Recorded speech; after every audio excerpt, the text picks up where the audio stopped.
आज हम लोग क्लास 10 भौतिक विज्ञान के चैप्टर विद्युत धारा में से विद्युत जनित्र या इलेक्ट्रिक जनरेटर के बारे में जानेंगे। अब जैसे कि नाम से ही तुम्हें समझ में आ रहा है, इलेक्ट्रिक जनरेटर या विद्युत जनित्र या जनरेटर यानी जो जनरेट कर रहा है, यानी जो निर्माण कर रहा है। किसका निर्माण कर रहा है? विद्युत का निर्माण कर रहा है। यानी हम जानेंगे सब इस टॉपिक में ऐसे यंत्र जिसके ज़रिए विद्युत का निर्माण होता है। तो जिन यंत्रों के द्वारा यांत्रिक ऊर्जा से विद्युत ऊर्जा बनती है, उन्हें हम विद्युत जनित्र या इलेक्ट्रिक जनरेटर कहते हैं। ठीक है, तो ये जनरेटर दो प्रकार के होते हैं। एक होता है दिष्ट धारा जनरेटर या डीसी जनरेटर, और एक होता है प्रत्यावर्ती धारा जनित्र या एसी जनरेटर। जो ये है, एक है डीसी जनरेटर और एक है एसी जनरेटर। इन दोनों के कार्य करने की क्या प्रणाली है, इसे जानने से पहले हमें जानना होगा कि एक विद्युत मोटर, जो इसके पिछले क्लास में हमने जाना था विद्युत मोटर या डीसी मोटर के बारे में, एक डीसी मोटर और डीसी जनरेटर, एक विद्युत मोटर और एक दिष्ट धारा जनित्र के में क्या अंतर है। ठीक, तो इन दोनों का चित्र अगर तुम अच्छे से ध्यान से देखो तो तुम्हें इन चित्रों में कोई अंतर नहीं मिलेगा। यहाँ पे भी देखो, दो चुंबक है, नॉर्थ साउथ यहाँ पे भी है, यहाँ पे भी एक आर्मेचर है ABCD, यहाँ पे भी आर्मेचर है ABCD, यहाँ पे भी रिंग है R1 R2, यहाँ पे भी ब्रश है B1 B2, यहाँ पे भी सेम रिंग है R1 R2, ब्रश है B1 B2। सिर्फ इस हिस्से में तुम्हें अंतर मिलेगा। यहाँ पे एक EMF या बैटरी जोड़ा गया है, यहाँ पे से हमें एक EMF मिलेगा, और यहाँ पे एक प्रतिरोध जोड़ा गया है। ठीक, तो ये जो है DC मोड, यही इनके दो अंतर है। यानी इन दोनों के चित्र में, इन दोनों के सर्किट में ज़्यादा अंतर नहीं है या ना के बराबर अंतर है। सिर्फ अंतर है इनके कार्य प्रणाली पे, या ये किस तरह से कार्य करते हैं, किस उद्देश्य से कार्य करते हैं। तो एक डीसी मोटर जो है, एक डीसी मोटर विद्युत ऊर्जा को यांत्रिक या गतिज ऊर्जा में बदलता है। एक डीसी मोटर या विद्युत मोटर जो है, ये विद्युत ऊर्जा, यानी यहाँ पे जो हमने EMF दिया है या बैटरी लगाया है, इसके ज़रिए विद्युत ये ले रहा है, और इस विद्युत के ज़रिए, इस विद्युत ऊर्जा के ज़रिए इसे घुमा रहा है, इस आर्मेचर को। और आर्मेचर घुमाने से यहाँ पे ये इसका जो अक्ष है, ये अक्ष भी घूम रहा है, और यहाँ से हमें किसी भी दूसरे उपकरण में इस अक्ष को जोड़ेंगे तो वो उपकरण भी घूमने लगेगा, यानी यांत्रिक ऊर्जा या गतिज ऊर्जा मिलेगी। तो एक डीसी मोटर या विद्युत मोटर जो है, ये क्या कर रहा है? विद्युत ऊर्जा को यांत्रिक या गतिज ऊर्जा में बदल रहा है। ठीक, लेकिन इसका डीसी जनरेटर या दिष्ट धारा जनित्र का क्या काम है? ये यांत्रिक ऊर्जा को विद्युत ऊर्जा में बदलेगा। देखो, यहाँ पे हमने कोई बैटरी नहीं लगाया, लेकिन यहाँ पे हमें क्या करना है, इसे हमें घुमाना है। ये जो रिंग है ABCD, ये अगर हम घुमाएं, अब इस यहाँ पे सवाल आता है कि कैसे घुमाएं। हाथ से घुमाएं, हाथ से कितनी देर तक घुमाएंगे या कितना ज़ोर घुमाएंगे? नहीं घुमा पाएंगे, ज़्यादा देर तक भी नहीं और ज़्यादा ज़ोर से भी नहीं। तो इसे घुमाएं कैसे? तो यहीं पे तुम लोगों ने देखा होगा कि पवन चक्की, नाम सुना होगा, विंड मिल। तो यहाँ पे अगर एक पवन चक्की लगा दें तो हवा के माध्यम से हवा आएगी तो ये घूमने लगेगा। ठीक, जिससे हम लोग आसानी से बड़े बड़े बांध देखे होंगे तुम लोगों ने, बड़े बड़े बांध या बड़े बड़े झंडों के नीचे टरबाइन लगे रहते हैं। तो यहाँ पे अगर टरबाइन लगा दे, बड़े बड़े पंखे लगाए, और उसको अगर पानी की गति यानी ऊंचाई से पानी गिराया जाए उस टरबाइन पे, उन पंखों पे, तो पंखे घूमेंगे। इसके वजह से आर्मेचर भी घूमने लगेगा, और आर्मेचर घूमेगा तो विद्युत उत्पन्न होगा। वो हम थोड़ी देर में जानते हैं। तो हमने पहले ये देख लिया कि इसे हम घुमाएं कैसे। तो घुमाने के लिए हम इस्तेमाल कर सकते हैं पवन चक्की का, यानी या इस्तेमाल कर सकते हैं तुम्हारा बड़े बड़े बांध यानी डैम के नीचे जो है, यानी पानी की ऊर्जा का इस्तेमाल कर सकते हैं। ठीक, या इसको इस्तेमाल कर सकते हैं, जैसे तुम लोगों ने देखा होगा थर्मो इलेक्ट्रिक पावर जो है, थर्मो इलेक्ट्रिक पावर में कोयला जो है, जो देखा होगा बड़े बड़े मालगाड़ियों में कोयला भर के ले जा रहे हैं, वो कहाँ जा रहे हैं? वो विद्युत के कारखानों में जा रहे हैं, CSC या WBCSC में जा रहे हैं। ठीक, वहाँ पे क्या हो रहा है? वहाँ पे उन कोयलों को क्या कर रहे हैं? उन कोयलों से पानी को उबाल रहे हैं। असल में उन कोयले से क्या कर रहे हैं? बड़े बड़े बॉयलर होते हैं, बड़े बड़े बॉयलर में पानी को गर्म किया जाता है। पानी को गर्म करने से भाप निकलता है। उच्च दबाव में उस भाप से क्या करते हैं? यहाँ जो टरबाइन के जो पंखे होते हैं उनको घुमाया जाता है, और उनको घूमने से ये आर्मेचर भी घूमेगा और जिससे विद्युत निकलेगा। तो ये जो विद्युत निकल रहा है, ये दो प्रकार से निकल सकता है, या ये जो विद्युत इस आर्मेचर के घूमने से जो विद्युत निकल रहा है, उसे हम दो प्रकार से इकट्ठा कर सकते हैं, या दो प्रकार से हम निकाल सकते हैं। वो दो प्रकार हमने क्या जाने? वो दो प्रकार है डीसी जनरेटर यानी दिष्ट धारा जनित्र या प्रत्यावर्ती धारा जनरेटर यानी एसी जनरेटर। तो जनरली हमारे घर में जो विद्युत आता है वो कहाँ से आता है, वो एसी जनरेटर से ही आता है। ठीक, एसी जनरेटर यानी प्रत्यावर्ती धारा जनित्र। अब हम देखते हैं इन दोनों के सर्किट में क्या अंतर है या ये दोनों काम कैसे करते हैं। ध्यान से देखो, इन दोनों के सर्किट में देखो, शुरुआत में यहाँ पे भी नॉर्थ है, नॉर्थ, यहाँ पे भी चुंबक है, नॉर्थ साउथ चुंबक दोनों में सेम ही है, आर्मेचर की बनावट भी दोनों में सेम है। सिर्फ अंतर आएगा उसके इस हिस्से में, यहाँ पे रिंग R1, रिंग R2 और दो ब्रश लगे हुए हैं B1 B2। ठीक, ये रिंग जो है इसे हम लोग कह सकते हैं स्लिट रिंग, बीच में से कटा हुआ है इसलिए हम लोग कहेंगे स्लिट रिंग्स। ठीक, ये रिंग जो है ऐसे घूमेंगे, इस तरह से घूम सकते हैं। ठीक, और ये ब्रश जो है इस ब्रश इसके साथ नहीं घूमेंगे, ब्रश जस्ट इसको छू के रखा हुआ है, ब्रश जस्ट इसको टच किया हुआ है या ब्रश इसको जस्ट टच किया हुआ है। ठीक, लेकिन ये ब्रश इसके साथ नहीं घूमेंगे, ये रिंग घूमेंगे, लेकिन ये ब्रश जो है अपनी जगह पे ही रहेंगे।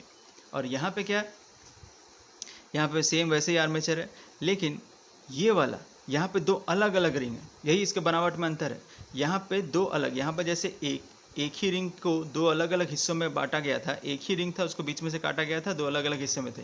ठीक, लेकिन यहाँ पे क्या, दो रिंग ही अलग अलग। ये वाला रिंग जो है इस आर्मेचर की इस भुजा यानी AB भुजा के साथ ये वाला रिंग जुड़ा हुआ है R1, और ये वाला रिंग जो है R2 जो है वो CD भुजा, देखो CD भुजा के तार जो है ये जो रिंग के अंदर से आया, इस रिंग को टच नहीं हुआ है, इस रिंग के अंदर से आके R2 के साथ कनेक्ट हुआ है। ठीक, और सेम ब्रश B1 B2 है, ये ब्रश इसके साथ कनेक्ट नहीं है, जस्ट इसको टच किया हुआ है या छुआ हुआ है, और ये ब्रश B2 है जो इसके साथ जस्ट छुआ हुआ है। ठीक, तो ये इसके बनावट में अंतर है। अब ये कार्य कैसे करता है, अब कैसे इसमें से DC और इसमें से कैसे AC करंट निकलता है, ये हमें देखना होगा। अब हम लोग देखते हैं कि DC जनरेटर काम कैसे करता है।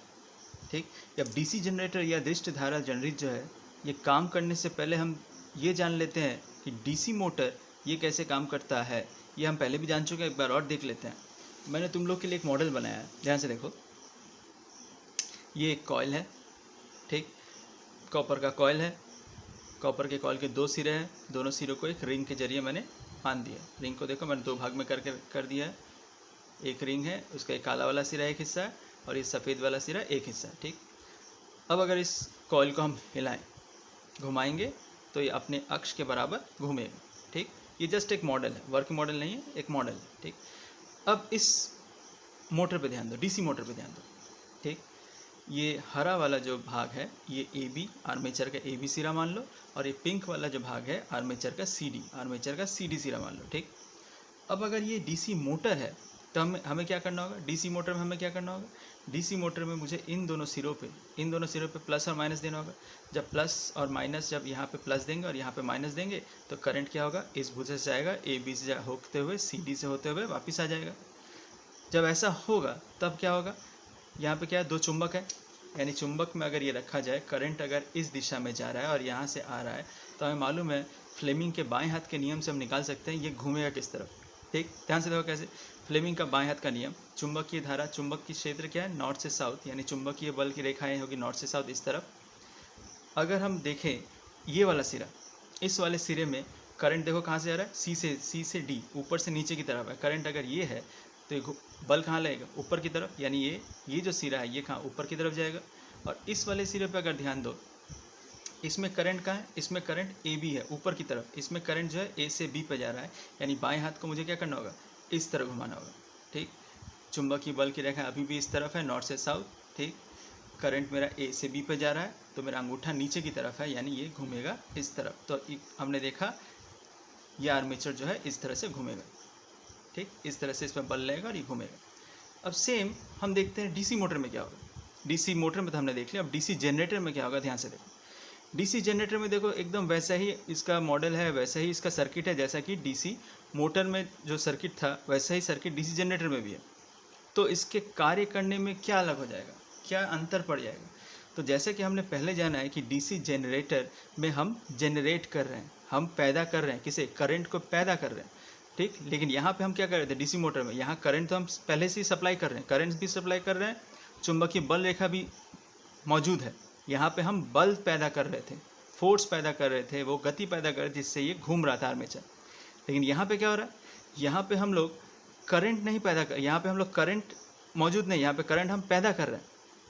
क्या मौजूद है, बल रेखाएं मौजूद है, और ये आर्मेचर के घूमना मौजूद है। यानी इससे आर्मेचर को हम घुमाएंगे, जैसे कि हमने जाना है कि आर्मेचर को हम लोग एक्सटर्नल कॉज यानी बाहरी कॉज, जैसे हो सकता है पवन चक्की हो, या हो सकता है हाइड्रो इलेक्ट्रिक पावर में पानी के जरिए घुमाएं टरबाइन को, या थर्मो इलेक्ट्रिक पावर में कोयले के जरिए स्टीम गर्म करके, भाप गर्म करके से घुमाएं, वो घुमाना, या हो सकता है हम खुद घुमाएं। तो ये घुमाना हमारे ऊपर है। इस घुमाने के ऊपर हमें देखना है कि करंट उत्पन्न हो रहा है कि नहीं। यानी यहाँ पे जो करंट उत्पन्न हो रहा है, ये करंट हमने पहले भी पढ़ा है फैराडे के नियम में, या लेंस के नियम में थोड़ी देर बाद आते हैं। फैराडे के नियम में क्या पढ़ा था, जब किसी चुंबकीय क्षेत्र में किसी विद्युत चालक को हिलाया जाए या गति प्रदान की जाए, तब उसमें क्या होगा, एक प्रेरित विद्युत वाहक बल उत्पन्न होगा, यानी इंड्यूस्ड ईएमएफ उत्पन्न होगा, और उसकी वजह से इस कॉइल के अंदर या इस तार के अंदर एक प्रेरित विद्युत धारा या इंड्यूस्ड करंट, यानी यहाँ जो करंट है और यहाँ जो करंट था उसमें अंतर है। ये करंट हम इसमें एक बैटरी के जरिए मुहैया करा रहे हैं, लेकिन इसमें जो करंट है वो विद्युत चुंबकीय प्रेरण यानी इलेक्ट्रोमैग्नेटिक इंडक्शन के माध्यम से इसके अंदर करंट उत्पन्न करा रहे हैं। अब ध्यान दो, सेम जैसे कि यहाँ पे कॉइल घुमा था, यहाँ पे भी कॉइल घूमेगा। मान लेते हैं करंट की दिशा यही है, ABCD, ठीक, ABCD है करंट की दिशा। यानी कैसे है करंट की दिशा, ये हरा वाला सिरा AB था और ये पिंक वाला सिरा CD था, तो AB से जा रही है और CD से वापस आ रही है। तो यहाँ पे भी हम देखें, CD वाले सिरे पे ले लो, CD वाले सिरे में करंट इस दिशा में ऊपर से नीचे की तरफ। तो यहाँ अगर हम फ्लेमिंग का बाएं हाथ का नियम ही लगाते तो क्या होता, तो देखो अगर यहाँ पे भी हम फ्लेमिंग का बाएं हाथ का नियम लगाते तो हम देख रहे हैं कि CD करंट इसी दिशा में है, चुंबकीय की बल रेखाएं इस दिशा में है, तो बल ये जो है आर्मेचर इसे आना चाहिए था ऊपर की तरफ, आना चाहिए किस तरफ, ऊपर की तरफ आना चाहिए। यहीं पे कॉन्सेप्ट है, यहीं पे क्या है कॉन्सेप्ट, ध्यान से देखो, यहीं पे आएगा तुम्हारा लेंस का नियम। लेंस के नियम में हमने क्या जाना है कि ये जो प्रेरित विद्युत धारा है, जो करंट है, इंड्यूस्ड करंट, ये हमेशा उस कारण का विरोध करेगी, उस कारण का विरोध करेगी जिस कारण से ये करंट इसमें उत्पन्न हुआ है। फिर से एक बार सुनो, लेंस के नियम में हमने जाना कि ये जो करंट इसमें उत्पन्न हो रहा है, मान लेते हैं इस दिशा में उत्पन्न हो रहा है, इस दिशा C से लेकर D पे आ रहा है, तो जो करंट इसमें उत्पन्न हो रहा है C से D, वो उस कारण का हमेशा विरोध करेगी जिस कारण की वजह से इसमें ये करंट उत्पन्न हुआ है। तो इसमें ये करंट उत्पन्न क्यों हुआ है, इसमें ये करंट उत्पन्न हुआ है इसके गति के कारण। ये जो बल लगा रहा हूँ मैं, ये जो मैं घुमाने की कोशिश कर रहा हूँ, इसे बल लगा के घुमा रहा हूँ, ये जो घूम रहा है यानी क्या हो रहा है, घूम रहा है यानी इसके अंदर चुंबकीय बल रेखाओं का जो संख्या है वो बढ़ भी रही है और कम भी हो रही है, यानी फ्लक्स, चुंबकीय फ्लक्स में परिवर्तन हो रहा है। अब चुंबकीय फ्लक्स में परिवर्तन होने के कारण इसके अंदर प्रेरित विद्युत वाहक बल उत्पन्न हो रहा है, और उसी कारण इसके अंदर प्रेरित विद्युत धारा भी उत्पन्न हो रही है। यानी ये फ्लेमिंग के बाएं हाथ के नियम से हमने देखा, करंट अगर इस दिशा में है, करंट अगर CD दिशा में है, C से लेकर D में, तो इसे ऊपर आना चाहिए, इसको इस तरफ आना चाहिए, ऊपर की तरफ, CD को ऊपर आना चाहिए। देखो अंगूठा किस तरफ दिखा रहा है। लेकिन लेंस के नियम में हमने क्या जाना, ये जो करंट है, ये करंट क्या है, ये तो प्रेरित करंट है, और प्रेरित करंट उस कारण का हमेशा विरोध करेगी जिस कारण से उत्पन्न हुआ, और ये ऊपर आने की वजह से इसमें करंट CD इस तरह उत्पन्न होता, तो ये तो विरोध करेगी। यानी करंट अगर इस दिशा में आएगी तो ये हमेशा ये जो ऊपर की तरफ ये जो हिल रहा है, ये ऊपर की तरफ जो आ रहा है, उस कारण का ये करंट विरोध करेगी। यानी ये जो ऊपर की तरफ ना जाके किस तरफ जाएगा, नीचे, ठीक इसके विपरीत, यानी इसके विपरीत चला जाएगा। यानी मेरा अंगूठा किस तरफ जाएगा, देखो करंट अगर चुंबकीय क्षेत्र इस तरफ है, करंट इस तरफ है, तो मेरा अंगूठा इस तरफ नहीं, असल में वो नीचे होना चाहिए। यानी कैसे होना चाहिए था, यानी मेरा अंगूठा असल में होना चाहिए था नीचे की तरफ, किस तरफ, इस तरफ। अब ये जो तुम्हें जाना कि फ्लेमिंग के बाएं हाथ के नियम से भी हम लोग DC जनरेटर को समझा सकते हैं, लेकिन यहाँ पे जो हमारा अंगूठा ऊपर की तरफ दिखा रहा है, असल में ऊपर की तरफ नहीं, वो होगा किस तरफ, नीचे की तरफ। क्यों, क्योंकि हमें मालूम है ये जो करंट उत्पन्न हो रहा है CD इस तरफ, ये करंट हमेशा उस कारण का विरोध करेगी। कारण क्या था, ऊपर की तरफ आना एक कारण था, तो उस कारण का विरोध करेगी, विरोध करेगी तो मतलब किस तरफ जाएगा, वो नीचे की तरफ जाएगा। यानी ये नीचे की तरफ घूमेगा, ये वाला जो भुजा है वो नीचे की तरफ जाएगा, और ये वाला भुजा ऊपर की तरफ आएगा, ये इस तरह से घूमेगा। अब ये कॉन्सेप्ट जो तुमने फ्लेमिंग के बाएं हाथ के नियम से जाना, वहाँ पे हमें एक असुविधा हुई। असुविधा ये कि करंट यहाँ दिखा रहा है, चुंबकीय क्षेत्र इस तरफ है, बल तो ऊपर की तरफ है, लेकिन हमें ध्यान रखना होगा कि ये प्रेरित करंट है, इंड्यूस्ड करंट है, और प्रेरित करंट इस करंट का विरोध करेगा, यानी अंगूठा नीचे की तरफ, अंगूठा इस अवस्था में मेरा अंगूठा तो नीचे नहीं जाएगा, तो इसीलिए ईजाद हुआ किसका, फ्लेमिंग के दाएं हाथ का नियम। फ्लेमिंग के दाएं हाथ के नियम में भी ये तीनों अंगूठा वही दर्शा रहे हैं, ये बल दर्शा रहा है, ये तुम्हारा चुंबकीय बल रेखाएं दर्शा रही है, और ये तुम्हारा करंट दर्शा रहा है। ठीक, अब मेरा उंगली कैसे रखना होगा, ध्यान से देखो, ऐसे, इसे घुमा के ऐसे रखना होगा। ठीक, तो ये जो उंगली है, ये वाली उंगली क्या है, चुंबकीय बल रेखा, जो देखो उसी नॉर्थ से साउथ की तरफ दिखा रही है। ये जो उंगली है, ठीक, मेरा जो 4 फिंगर है वो किस तरफ दिखा रहा है, करंट की दिशा CD इस तरफ, तो मेरा अंगूठा देखो किस तरफ, नीचे की तरफ, अंगूठा नीचे जा रहा है, यानी ये नीचे की तरफ आ रहा है। ठीक, सेम कॉन्सेप्ट ए बी भुजा पे लगाओ, ए बी भुजा में किस तरफ जाना चाहिए, ए बी भुजा में अगर फ्लेमिंग का बाएं हाथ का नियम लगाएं तो बल रेखाएं किस तरफ है, इस तरफ, करंट उस तरफ है, ए से लेकर बी में करंट है उस तरफ, यानी मेरा अंगूठा बाएं हाथ के नियम के हिसाब से इसे नीचे दिखा रहा है, इसे किस तरफ दिखा रहा है, नीचे, इसे नीचे जाना चाहिए, लेकिन हमने क्या जाना, ये जो करंट है, ये जो करंट है, ये करंट क्या करेगा, हमेशा उस कारण का विरोध करेगा जिस कारण से ये खुद उत्पन्न हुआ है। तो ये कारण तो था नीचे की तरफ आना, तो उसका विरोध करेगा, यानी ये किस तरफ घूमेगा, ऊपर की तरफ। ठीक, ये ऊपर की तरफ घूमना चाहिए। अब इसी कॉन्सेप्ट को, जो ऊपर की तरफ घूमना चाहिए, इसी कॉन्सेप्ट को इस नियम से समझो, दाएं हाथ की, फ्लेमिंग के दाएं हाथ के नियम से देखो, और ये और आसान हो जाएगा। यहाँ पे देखो चुंबकीय बल रेखाएं इस तरफ है, ए से लेकर बी की तरफ। ठीक, करंट ए यहाँ से जा रहा है, नॉर्थ से साउथ की तरफ चुंबकीय बल रेखा है, ए से बी करंट है, तो ये अंगूठा देखो मेरा किस तरफ है, ऊपर की तरफ, यानी किस तरफ घूम रहा है, इस तरफ। क्लियर हुआ।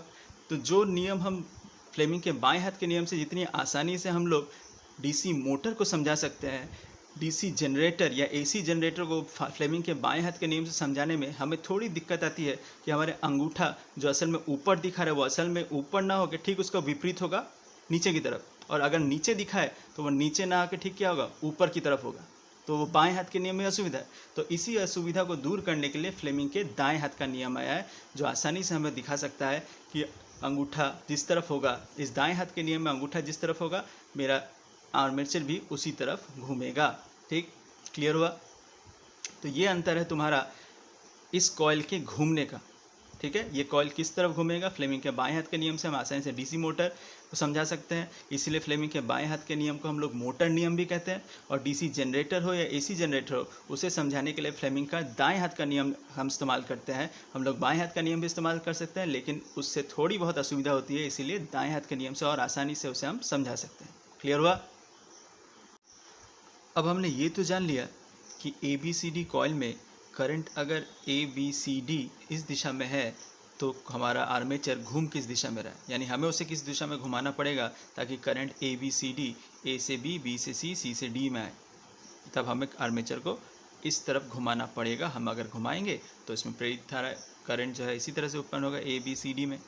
अब ध्यान दो, इसे हम DC जनरेटर क्यों कह रहे हैं, यानी DC जनरेटर, DC का मतलब क्या है, ऐसी धारा जो समय के साथ जिसके दिशा में कोई परिवर्तन ना हो, उस धारा को हम लोग क्या कहते हैं, दिष्ट धारा, यानी डीसी करंट कहते हैं। तो ये डीसी करंट, यानी इसमें से जो करंट निकलेगा वो हमेशा एक ही दिशा में, ये जो प्रेरित धारा जो है, ये जो पैदा कर रहा है ये जनरेटर, ये करंट हमेशा एक ही दिशा में निकलना चाहिए। अब देखते हैं क्या वाकई में ऐसा हो रहा है कि नहीं। अब उसके लिए ये जो सर्किट का मेन हिस्सा यहाँ पे जो है, यहीं पे मेन बोला जाए तो इम्पॉर्टेंट बात यहीं पे छुपी है। क्या है, यहाँ पे तुम्हें एक रिंग जैसा दिख रहा होगा। ठीक, ये रिंग जो है इसे हम लोग स्लिट रिंग कहते हैं। ये असल में एक पूरा रिंग है, उसको बीच में से काटा हुआ है, बीच में से काटने के बाद उसे इंसुलेटेड मटेरियल से जोड़ दिया गया इन दोनों सिरों पे, यानी इस सिरे के साथ ये कनेक्टेड नहीं है, इस सिरे के साथ ये कनेक्टेड नहीं है। ठीक, यहाँ पे तुम्हें ब्रश भी दिख रहा होगा, ये रहा B2 B1, ये बस जस्ट इस रिंग के साथ, इस R1 वाले रिंग के साथ, हिस्से के साथ ये ब्रश कनेक्टेड है। कनेक्टेड मतलब जस्ट टच किया हुआ है, और B2 वाला ब्रश जो है इस R2 वाले हिस्से के साथ टच किया हुआ है, और ये R2 वाला हिस्सा CD वाले आर्मेचर जो है उसके साथ कनेक्टेड है, यानी फिक्स्ड है, और AB वाले हिस्से के साथ ये रिंग का R1 वाला हिस्सा फिक्स्ड है, यानी जैसे जैसे आर्मेचर घूमेगा ये रिंग का ये हिस्सा भी घूमेगा। तो हमारे इस मॉडल में हम लोग देख लेते हैं, ये जो ब्लैक वाला हिस्सा तुम्हें दिख रहा है ये मान लो तुम्हारा है R2 वाला साइड रिंग का, और ये नॉन ब्लैक वाला जो साइड दिख रहा है ये मान लो तुम्हारा R1 वाला साइड है। अब ध्यान से देखो, मान लो मेरे पास ये दो ब्रश है, ये दो ब्रश इसके साथ कनेक्टेड है, ब्लू वाला और रेड वाला। इसको मैं नीचे रख रहा हूँ ताकि मुझे समझाने में सुविधा हो। ठीक, इसको रखता हूँ इस रूप में। ठीक, तो ब्लू वाला कनेक्टेड है R2 के साथ, ठीक, और रेड वाला कनेक्टेड है R1 के साथ। अब ध्यान दो, इस अवस्था में करंट जा रहा है AB से होते हुए CD पे आ रहा है। ठीक, इस अवस्था में करंट क्या हो रहा है, AB से जा रहा है CD पे से घूम के आ रहा है। ठीक है,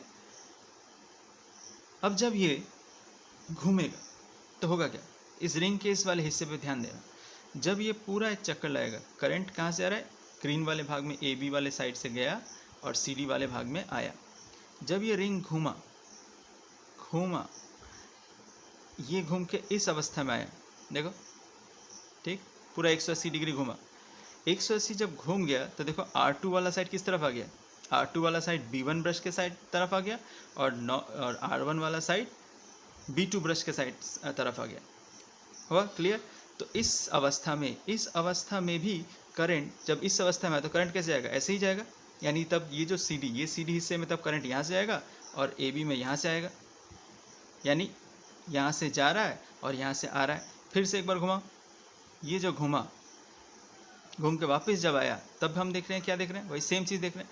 अब देखो ये वाला हिस्सा, R2 वाला हिस्सा इधर आ गया और R1 वाला हिस्सा इधर आया, यानी करंट अभी भी इसी दिशा में जा रहा है और इसी दिशा से बाहर निकल रहा है। यानी देखो करंट की दिशा में कोई परिवर्तन, भले ही ये घूम रहा है, घूमने से हो क्या रहा है, करंट इसी दिशा से जा रहा है, AB से ही जा रहा है और इस दिशा से ही वापस आ रहा है। ये घूमने के बाद भी ये जब घूमा तो हमारा ब्रश का पोजीशन बदल गया। देखो ब्रश का पोजीशन नहीं बदला, सॉरी, रिंग के जो पोजीशन था R1 R2 उसके बदल जाने के कारण ही करंट इसी दिशा से जा रहा है और इसी दिशा में आ रहा है, क्योंकि ये तो घूम रहा है एक ही दिशा में, इसी दिशा में घूमे जा रहा है, इसी दिशा में घूम रहा है। और इस दिशा में जब घूमेगा तो हमें मालूम है इस वाले साइड में हमेशा करंट इस दिशा में बनेगा और इस वाले साइड में हमेशा करंट इसी दिशा में बनेगा, प्रेरित करंट जो है। अब इस दिशा में करंट है और इस दिशा में करंट है, तो यहाँ से जाएगा और यहीं से आएगा, भले ये चाहे कितनी बार घूमे इस तरफ। तो फिर यहाँ पे क्या हो रहा है, यहाँ पे जो करंट उत्पन्न हो रहा है उसकी दिशा फिक्स्ड है, क्योंकि यहाँ पे जब ये वाला सिरा इसके साथ कनेक्टेड है तब करंट ऐसे गया, ठीक, और ये वाला घूम के यहाँ से ले लिया हमने, करंट वापस इसमें चला गया। जब ये घूम के वापस इधर आया तो हुआ क्या, करंट अभी भी ऐसे ही जा रहा है और यहीं से बाहर निकल जा रहा है। तो हमें क्या मिल रहा है, हमें जो करंट मिल रहा है उसकी दिशा हमेशा बाहर के सर्किट में, देखो उसकी दिशा क्या है, हमेशा B1 से इस तरफ जा रहा है AB की तरफ और B2 से इस तरफ आ रहा है। यानी करंट की दिशा हमेशा एक ही दिशा में बनी हुई है, हमेशा एक ही दिशा में करंट की दिशा बनी हुई है। तो इसीलिए ये जो करंट हमें मिलेगा जिसकी दिशा हमेशा एक ही होगी, इसलिए ऐसा हम लोग DC करंट कहते हैं, इसलिए हम लोग DC करंट या DC जनरेटर कहते हैं। जो करंट निकलेगा वो DC करंट निकलेगा। ठीक है, क्लियर हुआ। अब यहाँ पे घूमने का नियम भी तुम समझ लिए। सेम चीज़ आ जाओ AC। चलो अब AC जनरेटर देखते हैं, इसका वर्किंग का प्रिंसिपल देखते हैं, इसकी बनावट देखते हैं। तो ये भी जैसे हमने जाना DC जनरेटर, बाहर एक बल, इस बल से हम इसे घुमा रहे हैं, तो इसमें भी करंट अगर इसी दिशा में एंटी क्लॉकवाइज घुमा रहे हैं तो करंट इसमें ABCD इसी दिशा में करंट उत्पन्न होगा, यानी AB भुजा में ऊपर की तरफ, CD भुजा में नीचे की तरफ। ठीक, यहाँ पे जो अंतर आ रहा है, यहाँ रिंग देखो, DC में हमने जो रिंग देखा था DC जनरेटर में वो एक ही रिंग था, उसको दो भाग किए हुए थे। ठीक, एक ही रिंग था, लेकिन यहाँ देखो AC जनरेटर में दो अलग अलग रिंग, ठीक, दो अलग अलग रिंग है, R1 R2 और उसके साथ ब्रश, R1 के साथ ब्रश B1 लगा हुआ है और R2 के साथ ब्रश B2 लगा हुआ है, और उसके ज़रिए बाहर से हम यहाँ से करंट लेंगे, इस लोड के ऊपर से करंट लेंगे। ठीक, यहाँ विभवांतर मिलेगा, वहाँ से हम करंट लेंगे, वो बात की बात है।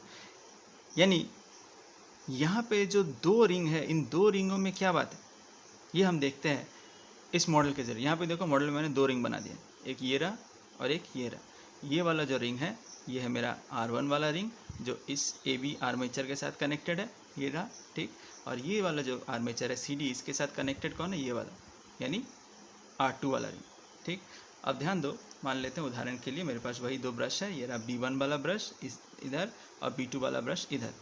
तो हम अगर इमेजिन करें कि B1 वाला ब्रश R1 के साथ कनेक्टेड है और B2 वाला ब्रश R2 के साथ कनेक्टेड है, जस्ट टच किया हुआ है, और चूँकि मैं इसे घुमा रहा हूँ इस दिशा में ये घूम रहा है, तो हमें मालूम है करंट कैसे उत्पन्न होगा, AB ए बी से ऊपर, ए से लेकर बी की तरफ ऊपर की तरफ, और सी डी में इस तरफ। यानी ब्रश B1 में क्या होगा, ब्रश B1 अगर ये ऊपर की तरफ जा रहा है तो इस B1 इस वाले रिंग में करंट यहाँ से जाता हुआ ऊपर की तरफ जा रहा है, देखो यहाँ से बाहर निकल रहा है, और इस वाले सिरे में हम जैसे देखा CD में नीचे की तरफ आ रहा है, C से D की तरफ, वो इस रिंग के ज़रिए नीचे आ रहा है और यहाँ से निकल जाएगा। ठीक, जब इस अवस्था में, अब जब ये 0 से 90 गया, ठीक, तब सबसे ज़्यादा चुंबकीय फ्लक्स की रेखाएं, यानी चुंबकीय फ्लक्स की रेखाएं, बल की रेखाएं सबसे ज़्यादा रही, यानी फ्लक्स बहुत ज़्यादा हो रहा है। उसके बाद जब ये इस अवस्था में वापस आया, जब 90 से 180 में दोबारा आया, ठीक, तब देखो क्या हुआ, इस अवस्था में क्या हुआ होगा, ध्यान दो। करंट अब क्या होगा, जैसे कि हमने जाना था जब हम घुमा रहे हैं, इसी दिशा में घुमा रहे हैं, तो करंट ऐसे ही जाएगा, ऐसे ही उत्पन्न होगा, इस यहाँ से ऊपर की तरफ, यहाँ से नीचे की तरफ। लेकिन ए बी जो सिरा पहले यहाँ पे था, जब सिरा पहले यहाँ पे था, उसमें करंट ऊपर की तरफ जा रहा था, ऊपर की तरफ जा रहा था, यानी इस रिंग में ऊपर की तरफ जा रहा था, यानी इस सर्किट से आ रहा है, ये ऊपर की तरफ जा रहा है और यहाँ से बाहर की तरफ निकल रहा है CD से। लेकिन ये जब घूम के इस तरफ आया, ठीक, अब AB वाला सिरा देखो, AB वाला सिरा, ये जो AB वाला सिरा वो अभी भी इस ब्रश के साथ, इस रिंग के साथ के जरिए इस ब्रश के जो कनेक्टेड है, अब तो करंट उसमें इस दिशा में, अब तो करंट नीचे की तरफ है। पहले करंट ऊपर की तरफ था, पहले जो करंट था AB सिरे में ऊपर की तरफ था, लेकिन जब ये घूम के 180 पे आया, तब करंट किस तरफ है, नीचे की तरफ है। ठीक, यानी पहले जो करंट इस सिरे से बाहर जा रहा था, अब 180 घूमने के बाद नीचे की तरफ आ गया, यानी करंट की दिशा बदली। ठीक उसी प्रकार से CD वाला भुजा जो है, CD वाले भुजा में करंट नीचे की तरफ था पहले, लेकिन 180 घूमने के बाद जब इधर आया, तब करंट की दिशा ऊपर हो गई, यानी इस वाले सिरे में, इस वाले रिंग में जो पहले करंट नीचे की तरफ था, जब वो इधर आया तब वो करंट ऊपर की तरफ हुआ, यानी करंट की दिशा बदली। यानी देखो, ये एक बार 180 घूमने में करंट की दिशा एक बार बदल गई, फिर जब 180 से 270 और फिर जब 360 होगा, 360 जब फिर से होगा, तब देखो दोबारा क्या होगा, CD वाला यहाँ आ गया और AB वाला इधर आ गया, यानी करंट अब फिर से इस वाले सिरे में ऊपर की तरफ और इस वाले सिरे में नीचे की तरफ। यानी एक पूरे चक्कर में करंट देखो 2 बार बदला, करंट की दिशा क्या हुई, 2 बार बदली। तो यहाँ पे हम देख क्या करेंगे, 2 बार कब मिलेगा, और ये जो 2 बार दिशा बदली, इसीलिए हमें क्या मिलेगा, यहाँ पे हमें AC जनरेटर मिलेगा। यानी एक बार सर्किट में करंट अगर इस दिशा में जा रही है, ऊपर यहाँ से ऐसे घूम रही है, फिर उसके 180 एक हाफ साइकिल के बाद हमने क्या देखा, करंट की दिशा फिर अब ऐसे हो गई है, अब करंट ऐसे जा रही है। ठीक, यानी एक साइकिल में करंट मुझे इस दिशा में मिल रही है, तो उसके नेक्स्ट साइकिल में करंट मुझे इस दिशा में मिल रही है। क्लियर, तो इसीलिए यहाँ पूरे साइकिल में देखो, इस पूरे एक साइकिल में करंट देखो 2 बार उसने अपना मान बदला, एक बार यहाँ मैक्सिमम मिला और एक बार नेगेटिव में यहाँ मैक्सिमम मिला, लेकिन मान कितनी बार बदला, 2 बार उसका मान नहीं, सॉरी दिशा, उसकी दिशा 2 बार बदली, उसकी दिशा एक बार इस दिशा में गई थी और दूसरी बार इस दिशा में आई। ठीक, तो ये जो दिशा उस करंट का बदला, करंट की दिशा बदलने से कारण से अब ये जो जनरेटर है, इसे हम लोग कहते हैं AC जनरेटर या प्रत्यावर्ती धारा जनरेटर, जिसमें करंट की धारा, करंट की जो दिशा है वो बदल जा रही है। तो क्लियर हुआ किस तरह से एक DC जनरेटर में करंट की दिशा सेम ही रहती है, एक ही दिशा में मुझे करंट मिलती है, और किस तरह से एक AC जनरेटर में करंट की दिशा एक पूरे साइकिल में, एक पूरे 360 के चक्कर में करंट की दिशा 2 बार बदली, तो यहाँ से हमें AC जनरेटर मिला या AC करंट मिला। ठीक है, समझ में आया बच्चों। अब इसके बाद का टॉपिक है तापीय विद्युत शक्ति और जल विद्युत शक्ति, जो हम पहले भी डिस्कस कर चुके हैं कि हमें जैसे मालूम है ये DC जनरेटर हो, AC जनरेटर हो, इसे हमें घुमाना पड़ता है, इसे घुमाएंगे तब जाके विद्युत, यानी इससे पहले यांत्रिक ऊर्जा क्या है, जब इसे हम घुमाएंगे, घुमाने की वजह से विद्युत ऊर्जा निकलेगी। तो इसे घुमाने के लिए हमने क्या जाना था, या तो हम लोग पवन चक्की का इस्तेमाल करें, या बड़े बड़े बांधों, डैम के नीचे अगर जो जल का ऊर्जा है, जल की ऊर्जा से हम क्या निकाल सकते हैं, जल की गति की ऊर्जा को हम बदल सकते हैं विद्युत ऊर्जा में, उस टरबाइन को घुमा के। या जो हमने जाना था कोयला की मदद से, कोयला को हम जलाएंगे, कोयला को जला के क्या निकलेगा, जला के हम उससे ऊष्मा निकलेगी, उस ऊष्मा से हम लोग क्या करेंगे, पानी को गर्म करेंगे, उससे भाप निकलेगा और उस भाप से हम टरबाइन घुमाएंगे। तो ये जो कोयले की मदद से जो है हम कोयला जला के, यानी ऊष्मा से जो हम लोग भाप के ज़रिए टरबाइन घुमा रहे हैं, उससे या आर्मेचर घूम रहा है जिससे ये विद्युत निकल रहा है, उसे हम कहेंगे तापीय विद्युत शक्ति, क्योंकि ताप की मदद से विद्युत निकाल रहे हैं। और अगर पानी का इस्तेमाल करें, यानी बड़े बड़े बांधों के नीचे, डैम के नीचे अगर हम लोग एक इस उपकरण को अगर एक डैम के नीचे रखें जहाँ टरबाइन यहाँ पे जो बड़े पंखे होंगे उसको पानी की गति के जरिए घुमाया जाए, तो उसे हम कहेंगे जल विद्युत शक्ति। यहाँ तक तुम समझ गए